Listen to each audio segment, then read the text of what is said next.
My name is Josephine Miller, and I'm with the City of Santa Monica Office of Sustainability and the Environment in California. Originally, as you know, many municipalities, many nonprofits despise this product, styrofoam. And so originally many communities are banning just styrofoam, and our community wanted to go one step further and acknowledge that there are other products that may not be recyclable, and they've banned all polystyrene from being used by food service providers. So, for example, if a Safeway, Ralph's, Albertsons, Vaughn's Market, even our local, mom and pop has a deli within the supermarket or the small mom and pop store, styrofoam is not allowed to be used to house that food to go. Is it actually on the shelf, still available as an option to consumers? It is available on the shelf. Perhaps that's another generation to take on, but yes, it is. And you must be aware, like Washington, D.C., which is right next door to Maryland and Virginia, we are an 8.3 square mile city within Los Angeles County. And if you think Washington is large, you need to come visit Los Angeles. So we have an issue there where you go one block over and you're in Los Angeles and styrofoam is plentiful. We ban all polystyrene non-recyclable food containers. We require that you use either a recyclable or compostable product. We don't really use the word biodegradable because everything biodegrades. So we prefer compostable by definition, a product that ideally will compost in your own backyard. So when you think, we ask people to think about when they purchase a product or use a product in their restaurant, that they consider, will it be compostable in my own backyard? And if not, will it compost in our municipal facility? So those are the questions that we ask. We have not gotten a clear sense of what is actually being composted. What we require of bioplastics, which is a product that is difficult right now. There's a lot of new products coming on the market, and what we're recommending strongly is that the product be third-party certified, that it will break down in our composting facility. So we're asking that people use bioplastics that have three actions. One, it's marked with some kind of green identification. I think Seattle has brown. Two, that it has the word compostable on it. And three, that it is third-party certified and it has a certification identity on the packaging. Quite frankly, here in Santa Monica, what we've encouraged is that municipalities think about what their grandparents used and go back to a simple 1920s approach of housing their food in simpler products. So, for example, instead of a burrito being put in a styrofoam clamshell, now it's wrapped in a simple piece of paper.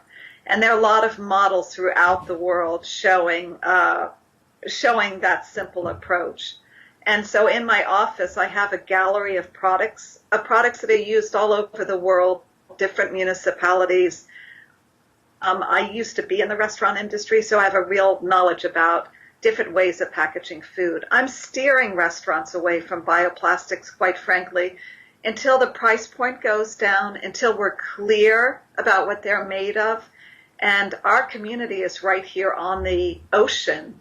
And our community wanted this ordinance because of the marine debris damage that's happening, both with styrofoam, these plastics, and with plastic bags.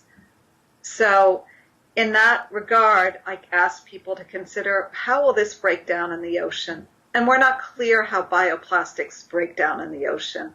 So we're steering away from sophisticated, expensive products. I am highlighting new products such as those made out of switchgrass, palm leaf, residue, because those products really successfully break down in a marine environment.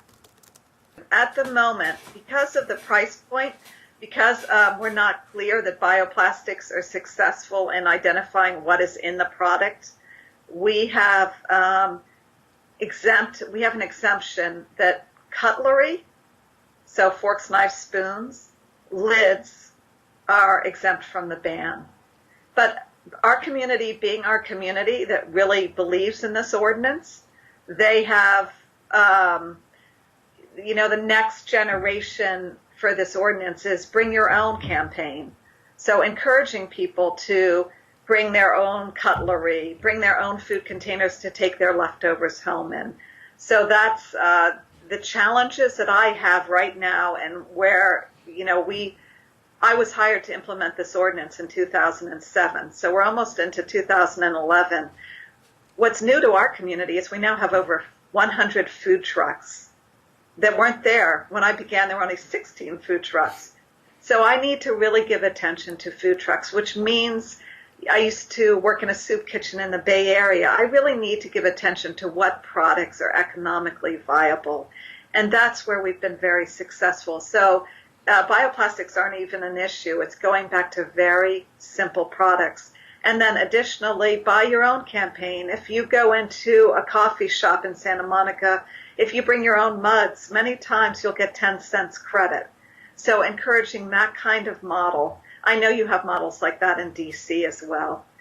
So that's the future, and that's much of what my workshop and outreach will be during the next fiscal year.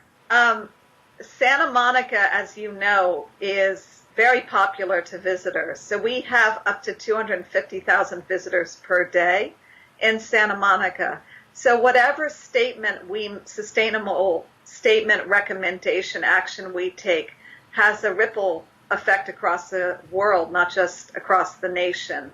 So what we model here, we are aware goes beyond our 8.3 square mile border. And we not only our city, but our businesses take that very seriously to be a proud model for other communities. We have 638 restaurants, over 100 food trucks. Only 5% have received warnings and violations. So it has been very successful. And the reason I believe it's successful is the approach we've taken, that we're here to serve you. We're here to help you. So going through the back door of a restaurant and hanging out with a chef and really working with restaurants and brainstorming what product is best. The steps I take, if someone is housing their food in styrofoam, I invite them to my office with their distributor that they get their products from. And we sit down with all the products that are on my shelf, and we pull them off, and we brainstorm about what product would be best for them. So I actually help them. I show them what sister restaurants across the nation are using. So, for example, if a Chinese restaurant comes into my office, I'll show them what a Chinese restaurant in New Jersey is using, or a Chinese restaurant down the road is using. So it's, again, the outreach campaign is modeling what's already successful, what other restaurants are using that have been successful. So I'm not telling them what to do. It's modeling what others are doing that they can relate to. It's been surprisingly successful. They were expecting it for so long before it went into effect. Many of them, and if you go on our website, sustainablesm.org/container, will take you right to the direct website link. You'll see model successful businesses, restaurants. So we're doing it even before the ban went into effect. So they were ready for it. They knew that their patrons that came into their business wanted it. The greatest issue was their fear that it was going to cost too much, that it would put them out of business. Again, if they choose products that are economically viable, that their grandparents used, or support a Bring Your Own campaign, in no way is it economically not viable. And if, you, for example, you'll see in the PowerPoint presentation, a place like Taco Bell went from this very elaborate plastic container to house food to simple paper products that almost looks like origami. And those products are economically more viable. So the fast food industry is using paper products, not just because it's environmentally respectful, because it's economically viable and a clear solution. I think really across the board, it's encouraging our community to think about durability. Will this, what I'm using in my day-to-day life, last a long time? For example, I grew up in Washington, D.C. I still use my 4th grade book bag. That's a bag I use as a briefcase. My sister lined it for me with reusable material. And every time I look at it, it makes me smile. That personal story of durability in the bags we use and the food containers we use, using food containers that aren't harmful to our health, that will last a long time, and that has some kind of personal ownership. So in our bag ordinance that we've proposed that will go back to council this fall, it's really the focus is about changing not from plastic to paper bags, single-use bags, but really to look forward to what bag can I use that I'll have for as long as I choose to have it. So that is the future with all these products. All we have to do in Santa Monica, which is hard for you to do in Washington, D.C., is just look out the window at our ocean. We have it right here. We recently had rain. When you see the amount of debris from Los Angeles County that ends up on the Santa Monica beaches, we are reminded every day of what we're doing wrong. So durability is the answer. Anything's possible in the future. My goal right now and my job here as an environmental analyst for the city of Santa Monica is to continue to successfully implement this food container ordinance and to implement the bag ordinance when it goes into effect, if council chooses to vote for it. One question that comes up a lot is, how do we know if someone's using styrofoam? We are an intimate team. We have 638 restaurants, over 100 food trucks, city facilities that we need to keep our eye on so they're not using these non-recyclable food containers. And the way we've done it is we've asked the community to help us.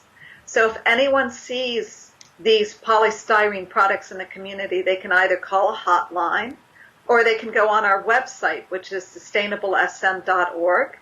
And there's a click button where they just fill out a few boxes. It says what they saw, where they saw it, and what day they saw it.